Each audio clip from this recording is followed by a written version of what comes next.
الحمد لله رب العالمين الرحمن الرحيم مالك يوم الدين إياك نعبد وإياك نستعين اهدنا الصراط المستقيم صراط الذين أنعمت عليهم غير المغضوب عليهم ولا الضالين سبحان الذي أسرى بعبده ليلا من المسجد الحرام إلى المسجد الأقصى الذي باركنا حوله لنريه من آياتنا إنه هو السميع البصير وآتينا موسى الكتاب وجعلناه هدى لبني إسرائيل ألا تتخذوا من دوني وكيلا ذرية من حملنا مع نوح إنه كان عبدا شكورا وقضينا إلى بني إسرائيل في الكتاب لتفسدن في الأرض مرتين ولتعلن علوا كبيرا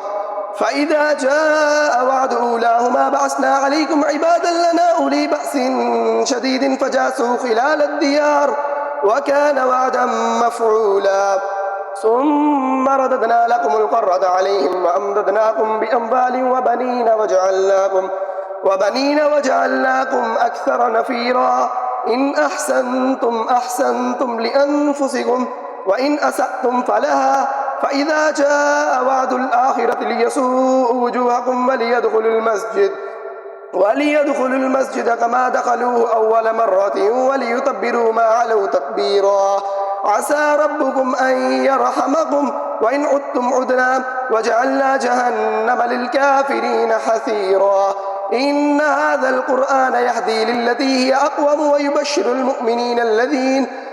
ويبشر المؤمنين الذين يعملون الصالحات أن لهم أجرا كبيرا وأن الذين لا يؤمنون بالآخرة أعتدنا لهم عذابا أليما الحمد لله رب العالمين الرحمن الرحيم مالك يوم الدين إياك نعبد وإياك نستعين اهدنا الصراط المستقيم صراط الذين أنعمت عليهم غير المغضوب عليهم ولا الضالين ويدعو الإنسان بالشر دعاءه بالخير وكان الإنسان عجولا وجعلنا الليل والنهار آيتين فمحونا آية الليل وجعلنا آية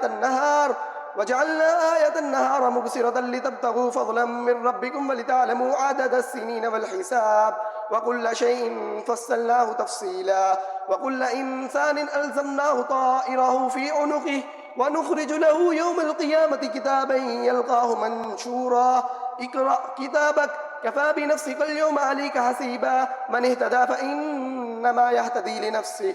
ومن ضل فإنما يضل عليها ولا تزر وازرة وزر أخرى وما كنا معذبين حتى نبعث رسولا وإذا أردنا أن نهلك قرية أمرنا مترفيها ففسقوا فيها فحق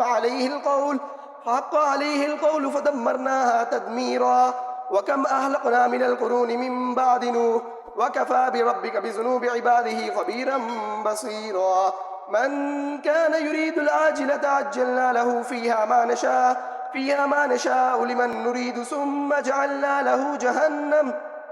يصلاها مذموما مدحورا ومن أراد الآخرة وسعى لها سعيها وهو مؤمن فأولئك كان سعيهم مشكورا كلا نمد هؤلاء وهؤلاء من عطاء ربك وما كان عطاء ربك محظورا انظر كيف فضلنا بعضهم على بعض وللآخرة أكبر درجات وأكبر تفضيلا لا تجعل مع الله إلها آخر فتقعد مذموما مخذولا.